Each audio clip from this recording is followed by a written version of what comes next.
Baik, terima kasih, Saudari Retno Widyastuti selaku moderator. Assalamualaikum warahmatullahi wabarakatuh.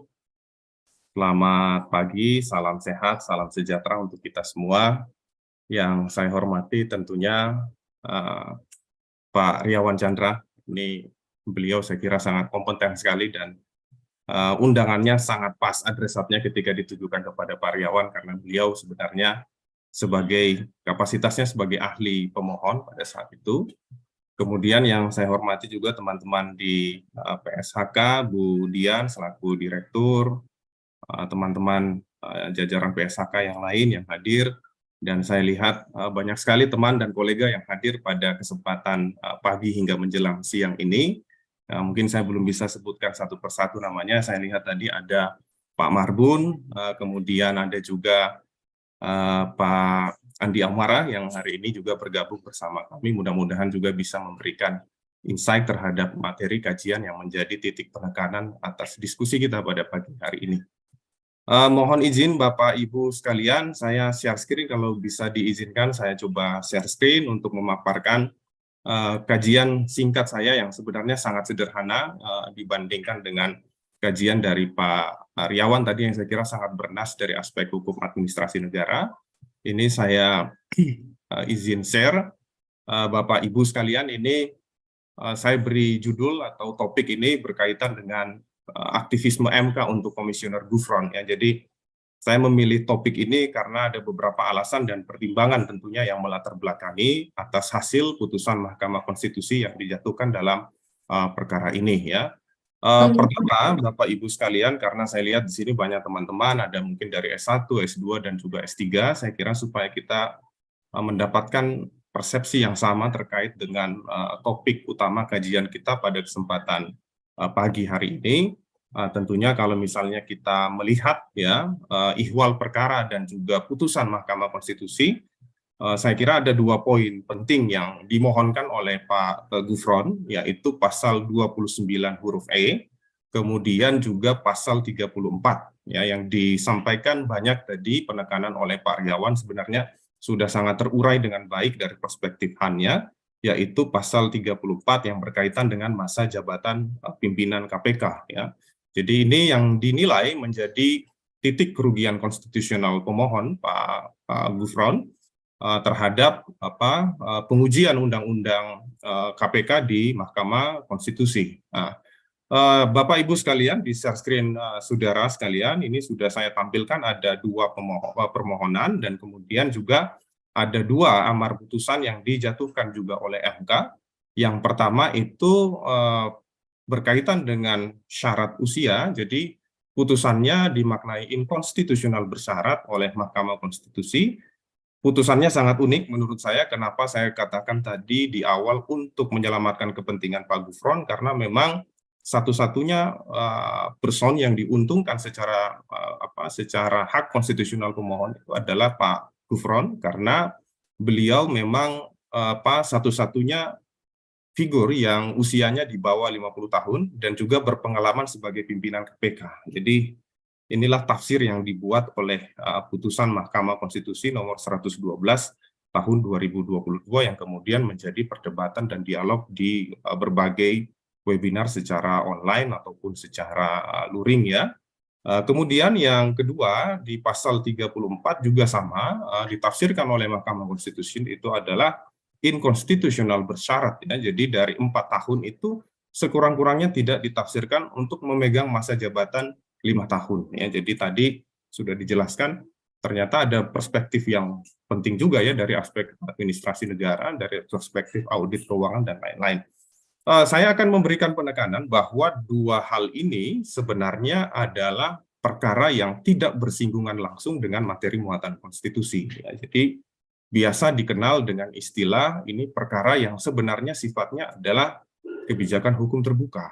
Yang pertama karena pertimbangannya satu, KPK itu tidak diatur di dalam Undang-Undang Dasar. Kemudian yang kedua memang berkaitan dengan masa jabatan itu menjadi domain dari pembentuk undang-undang. Ya. Jadi kalau kita melihat yang namanya kebijakan hukum terbuka, teman-teman sekalian itu perlu tahu ada kalanya tidak semua peristiwa ketatanegaraan itu memang diakomodir di dalam konstitusi, sehingga ada beberapa ruang-ruang tertentu yang diberikan oleh pembentuk undang-undang untuk menafsirkan lebih lanjut. Ya, jadi itu yang dikenal dengan istilah open legal. Yang menjadi titik perdebatan adalah bolehkah sebenarnya mahkamah itu mengadili perkara open legal. Ini menjadi perdebatan dan juga sebenarnya terjadi pembelahan di kalangan ilmuwan sendiri. Ya, ada doktrin yang memang mendukung MK atau peradilan konstitusi itu bisa mengambil alih perkara-perkara tertentu, sekalipun itu tidak diatur di dalam konstitusi. Kemudian ada juga yang menolak. Ya, kalau yang mendukung, tentu saya kira Bapak Ibu dan sebagian dosen-dosen kolega sudah tahu, ada yang namanya doktrin judicial activism, itu sudah diuraikan bahwa kadang-kalanya putusan-putusan pengadilan itu menjadi dasar pembentukan hukum di lembaga-lembaga peradilan. Ya, biasanya kita kenal, ini Bapak Ibu kalau mau lihat ada tulisan yang sangat menarik dari Arthur, ya, ada Judicial Activism, Good, Bad, and Ugly pada tahun 2002. Kemudian ada lagi, ya, karena kecenderungan peradilan itu sering mengeluarkan judicial activism, ada lagi doktrin yang kurang lebih hampir serupa, ini namanya judicialization of politics. Ketika perkara-perkara penting berkaitan dengan politik yang tidak bersinggungan dengan perkara konstitusionalitas, itu diputus dan diselesaikan oleh institusi peradilan. Itu doktrin yang mendukung. Ada juga doktrin yang menolak, Bapak Ibu sekalian. Doktrin yang menolak ada itu paham dari yang namanya doktrin judicial restraint. Ya, jadi judicial restraint ini sebaliknya dari judicial activism. Ya, kalau restraint itu intinya judge only apply the law, don't make it. Ya, jadi hakim itu hanya diberikan kesempatan menjalankan hukum, bukan membentuk hukum. Karena urusan pembentukan hukum itu menjadi domainnya si pembentuk undang-undang. Dalam hari ini adalah pemerintah. Ya, kemudian kalau misalnya kita lacak lagi lebih jauh, ya, sebenarnya ada doktrin yang jauh lebih sarkas dari judicial restraint. Namanya itu adalah doktrin departmentalism. Ini tokoh-tokohnya memang sebagian besar datang dari Amerika, karena Amerika itu salah satu negara yang paling banyak mengkritik tentang konsepsi judicial review. Ini dipelopori oleh Alexander Bickel, kemudian saya kutip lagi karena dikutip oleh si Whittington. Doktrin departmentalism itu lebih dalam tanda petik lebih sarkas lagi daripada judicial restraint, karena menganggap bahwa jangankan perkara-perkara yang mengatur materi muatan konstitusional, perkara-perkara yang tidak bersinggungan langsung dengan konstitusi itu, peradilan sama sekali tidak mempunyai hak sebenarnya untuk mengambil alih itu. Kenapa perbedaannya? Karena yang namanya pengambilan kebijakan, interpretasi konstitusi, baik yang diatur di dalam konstitusi ataupun yang di luar dari konstitusi itu sendiri, hanya bisa ditafsirkan oleh yang namanya partai politik. Kenapa partai politik? Karena partai politik itu dianggap sebagai peserta pemilu dan juga pemenang pemilu. Sementara kalau hakim itu tidak akan pernah merepresentasikan kedaulatan rakyat karena proses pemilihannya tidak melewati yang namanya proses pemilu. Jadi ini ada dua sebenarnya doktrin yang kemudian dikenal dan juga berhadapan-hadapan antara yang mendukung dan yang menolak. Sekarang tinggal tergantung preferensi ilmiah para hakim konstitusi untuk menggunakan itu. Apakah memilih yang activism ataukah memilih yang restraint. Nah, dalam hal ini tentunya kalau kita melihat karena pilihan preferensi teoretik dan ilmiah itu menjadi independensi para hakim, maka yang kita lihat dalam perkara yang terakhir adalah kurang lebih MK memilih untuk melakukan aktivisme yudisial pada wilayah mengambil alih urusan yang sifatnya open legal untuk diputus oleh Mahkamah Konstitusi. Nah, ketika pilihan aktivisme yudisial itu diambil, kira-kira apa pelajaran penting yang akan kita cermati, ya? Saya teringat ada kasus yang paling sangat fenomenal di tahun 1951 itu adalah kasus segregasi rasial antara kulit hitam dan kulit putih. Itu kasusnya itu adalah kasus Olivier Brown lawan Board of Education pada saat itu 1951, dan kemudian ini dikenal sebagai salah satu putusan landmark yang mengandung aktivisme yudisial karena perkara ini sebenarnya adalah perkara litigasi biasa di Pengadilan Negara Bagian Federal. Kemudian dia berujung ke Supreme Court. Ketika berujung kepada Supreme Court, intinya orang kulit hitam dan kulit putih itu nggak bisa lagi dipisah sebenarnya. Itu intinya seperti itu, menolak segregasi rasial.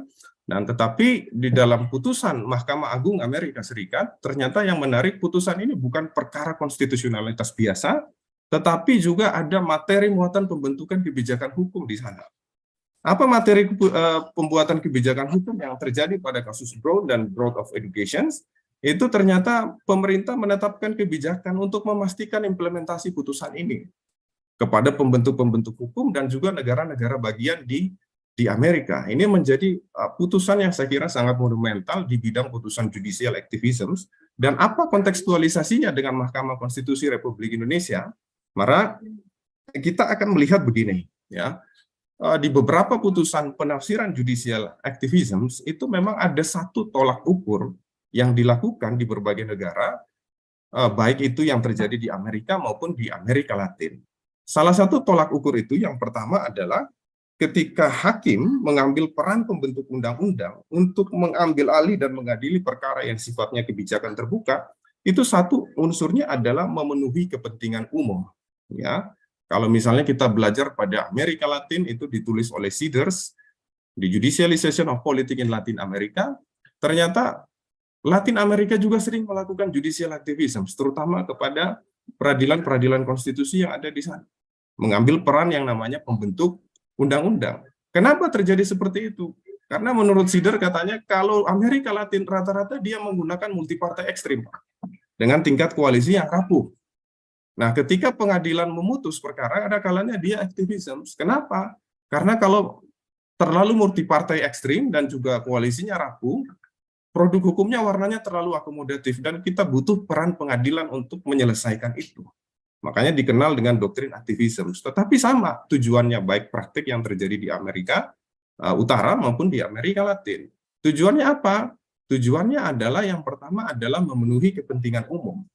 Maka ketika MK dalam hal ini mengambil alih peran pembentuk undang-undang, kita perlu ingat di situ terjadi pergeseran peran Mahkamah Konstitusi yang sifatnya itu adalah perlindungan kelompok minoritas kemudian berubah menjadi perlindungan kelompok mayoritas, karena ada hal lain yang harus diselesaikan dan ini memiliki relevansi dengan kepentingan masyarakat secara luas. Ya. Sehingga untuk kasus putusan Mahkamah Konstitusi yang berkaitan dengan permohonan Nurul Gufron, nanti silakan Bapak Ibu untuk menilai sendiri apakah perkara Komisioner Gufron bagian dari perlindungan kepentingan umum atau tidak. Ya. Jadi ini akan kita coba bahas dan coba kita diskusikan. Nah, kalau Bapak Ibu melihat, ini adalah penafsiran Mahkamah Konstitusi yang saya rekap di bidang open legal, yang itu berkaitan dengan perkara-perkara politik.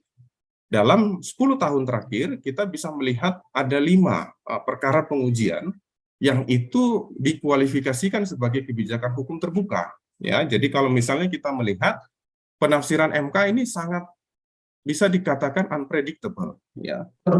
Misalnya begini, ada pengujian undang-undang pemilu, ya. Pada pengujian undang-undang pemilu itu berkaitan dengan presidensial threshold. Ini sebenarnya adalah salah satu pokok permohonan yang itu sangat berdampak kepada masyarakat luas, karena kan ini persoalan adalah seberapa banyak figur calon presiden yang akan dilahirkan nanti dengan syarat presidensial threshold. Tetapi penafsiran yang dilakukan oleh Mahkamah Konstitusi justru menahan diri untuk tidak melakukan dan mengadili perkara itu. Ya. Kemudian itu terjadi pada putusan 2008 dan juga putusan 2017. Yang kedua itu baru terjadi juga di 2019 ya, terkait dengan pengujian Undang-Undang KPK itu dari lembaga independen kemudian berubah menjadi eksekutif. Di sini kalau misalnya kita mau cermati, mungkin teman-teman mau lakukan eksaminasi, di putusan 2019 itu doktrin constitutional importance sama sekali tidak digunakan. Tetapi di sebaliknya di putusan yang terakhir, 112 ini, doktrin konstitusional kembali digunakan untuk menyamakan masa jabatan antara lembaga tinggi negara seperti Komisi Yudisial, KPK, dan lain-lain dengan jabatan pimpinan atau komisioner KPK. Tetapi apa yang dilakukan melalui putusan MK nomor 70 2019 pada saat itu pemohonnya juga dari kami, itu MK cenderung menahan diri untuk tidak menyelesaikan perkara itu. Ya, kemudian menyatakan MK ini nggak bisa penerobosan itu dilakukan sebagai lembaga negara independen karena pada dasarnya Mahkamah Konstitusi itu sendiri tidak diatur di dalam Undang-Undang Dasar.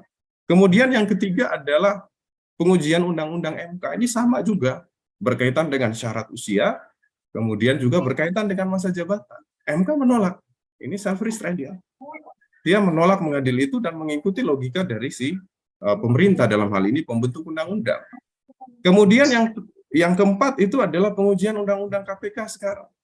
Yang sebenarnya kita harapkan sebenarnya kan ini menjadi domainnya si membentuk undang-undang, tetapi dalam hal ini, dalam putusan 112 ini, justru MK mengambil alih itu, melalui putusan nomor 112, dengan menyatakan Pak Gufron masih boleh untuk mengikuti, memperpanjang masa jabatannya, dan kemudian boleh mengikuti sekalipun syaratnya masih usianya di bawah 50 tahun.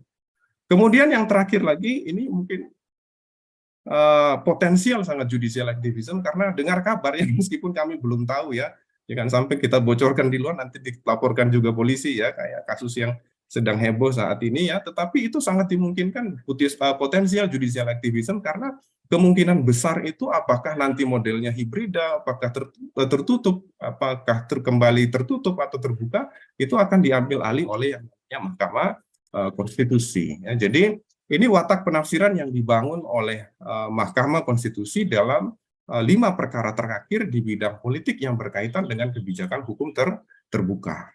Nah, saya ingin melanjutkan Bapak Ibu sekalian, terlepas dari penafsiran Mahkamah Konstitusi, sebenarnya saya melihat kritik terhadap putusan MK ini juga lebih banyak dipengaruhi dari yang namanya faktor sosiopolitik. Terhadap apa? Terhadap sebenarnya kepemimpinan dan kelembagaan KPK saat ini. Karena pada tahun 2019 itu KPK tidak berhenti dirundung masalah, ya, baik masalah internal kelembagaan, isu miring terkait dengan pelanggaran etik dan lain-lain, sehingga ini memicu narasi publik, kemudian menimbulkan eskalasi protes yang sangat besar terhadap putusan Mahkamah Konstitusi. Karena kita tahu di kepemimpinan KPK saat ini itu ada konflik wadah pegawai yang kita tidak bisa lupakan kejadiannya pada tahun 2000, awal tahun 2020. Kemudian penyelesaian kasus yang masih besar itu kita anggap karena melibatkan partai pemenang pemilu, sampai sekarang itu sama sekali belum diselesaikan dan belum tahu kelanjutannya seperti apa. Ada juga problem kepemimpinan lembaga KPK itu sendiri, kemudian pelanggaran etik berulang yang dilakukan oleh komisionernya. Jadi sebenarnya protes publik juga ini tidak lepas dari yang namanya kondisi kelembagaan si KPK itu sendiri. Saya ingat begini, kita punya kejadian yang hampir sama ya, ketika pada saat itu kita memohonkan pengujian Undang-Undang MK, Pak Riawan ya. Pengujian Undang-Undang MK pada saat itu yang berkaitan dengan masa jabatan. Kita bertemu pada saat itu, kita bertemu di dalam Zoom meeting dari teman-teman Kode Inisiatif ya, dan juga Mas Alan itu selaku pemohon pada saat itu, ketemu dengan Pak Palguna.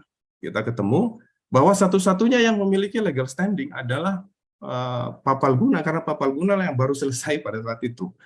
Nah, apa yang muncul dari persepsi civil society pada saat itu? Intinya begini Pak Riawan, ini agak aneh juga. Kenapa agak aneh? Karena mereka menganggap begini, udahlah kalau misalnya hakimnya seperti Profesor Jimli Asidiki, seperti Idewa Gede Palguna, seperti Pak Hamdan Zulfa, kita rela diperpanjang 15 tahun. Ya. Tetapi kan mereka tidak rela diperpanjang terhadap komposisi hakim yang saat ini, yang secara notabene itu selalu diasumsikan memiliki kedekatan preferensi politik tertentu dengan partai pemenang pemilu saat ini. Sehingga putusannya sering dianggap 5-4, 6-3, 7-2, dan seterusnya. Nah, saya kira kita bisa mengambil satu titik persepsi kesimpulan, ternyata reputasi kelembagaan itu sebenarnya sangat mempengaruhi narasi publik. Nah, ini yang menyebabkan dalam putusan Mahkamah Konstitusi nomor 112 yang berkaitan dengan pengujian permohonan perkara yang diusulkan oleh Nurul Gufron, kemudian melahirkan protes kritik publik yang cukup keras ya berkaitan dengan itu. Kemudian yang terakhir, setelah putusan MK, lantas seperti apa ini sekarang ya? Mungkin ada perdebatan nih, termasuk Mbak Bivit kemarin juga menuliskan ini berlaku prospektif atau berlaku retroaktif ya. Saya ingin menyampaikan ke teman-teman sekalian bahwa kita harus memisahkan dua hal ya, mengikat dan berlakunya putusan itu ya. Yang namanya inkonstitusional bersyarat itu selalu berdampak pada dua hal Bapak Ibu sekalian. Yang pertama itu adalah perubahan makna teks. Kalau perubahan makna teks dia tidak perlu yang namanya politik perundang-undangan, ditindaklanjuti dengan perubahan undang-undang. Tetapi yang kedua, kalau dia berpengaruh terhadap perubahan teks, maka dia harus ditindaklanjuti dengan yang namanya perubahan undang-undang, ditindaklanjuti dengan politik perundang-undangan. Dalam hal ini, putusan 112 itu tidak hanya berpengaruh kepada perubahan makna teks yang dimaksud dengan inkonstitusional bersyarat itu, tetapi juga berpengaruh dengan perubahan teks. Kenapa perubahan teks? Karena di sana ada pengaturan yang akan diatur. Pengaturan yang diatur itu akan diikat dan ditentukan dengan yang namanya ketentuan peralihan. Jadi Bapak Ibu sekalian, kita belum bisa sebenarnya menyatakan, sekalipun ini sudah mengikat, kemudian kita justifikasi akan berlaku prospektif atau berlaku retroaktif, tanpa diikat dengan yang namanya ketentuan peralihan. Maka pilihannya adalah nanti, apakah boleh diberlakukan secara retroaktif, ya? Ya, kalau misalnya melihat dari performa legislasi saat ini, maka itu sangat mungkin dilakukan secara retroaktif, ya. Apakah mungkin dilakukan secara prospektif? Juga sangat mungkin dilakukan secara prospektif. Sekali lagi, ini sangat tergantung dari goodwill pembentuk undang-undang. Apakah menindaklanjuti itu untuk memberlakukan terhadap Gufron CS, ataukah memberlakukan kepada calon pimpinan komisioner yang akan dilakukan pada saat di tahun ini kalau tidak salah. Nah, sehingga apakah dia retroaktif ataukah prospektif, sekali lagi tergantung dari ketentuan peralihan. Nah, posisi penulis saya kira tegas, posisi narasumber saya menyatakan dengan tegas bahwa dari kedua pilihan itu sebenarnya kita harus ngambil satu pilihan. Pilihan apa yang kita ambil? Nah, kita bisa gunakan yang namanya analisis prudensial yang digunakan oleh Jeffrey Brand pada tahun 2013, tulisannya Philosophy of Law, Introductions of Jurisprudence. Yang dituliskan adalah ketika dihadapkan dengan dua pilihan politik dan kedua-duanya adalah pilihan kebijakan hukum terbuka, maka kita mengambil risiko politik yang paling lemah, ya, yang paling kecil. Yang paling kecil tentu kita berlakukan secara prospektif, ya, karena dengan beberapa catatan dari catatan sosiologis terutama terkait dengan kelembagaan KPK, saya kira ini perlu dipertimbangkan juga oleh pembentuk undang-undang untuk memaknai keberlakuan putusan Mahkamah Konstitusi di dalam agenda perubahan undang-undang KPK. Saya kira itu yang bisa saya sampaikan, mudah-mudahan pemahaman dan kajian saya pada kesempatan sehari-hari ini bisa memenuhi ekspektasi teman-teman sekalian. Billahi taufiq wal hidayah. Assalamualaikum warahmatullahi wabarakatuh.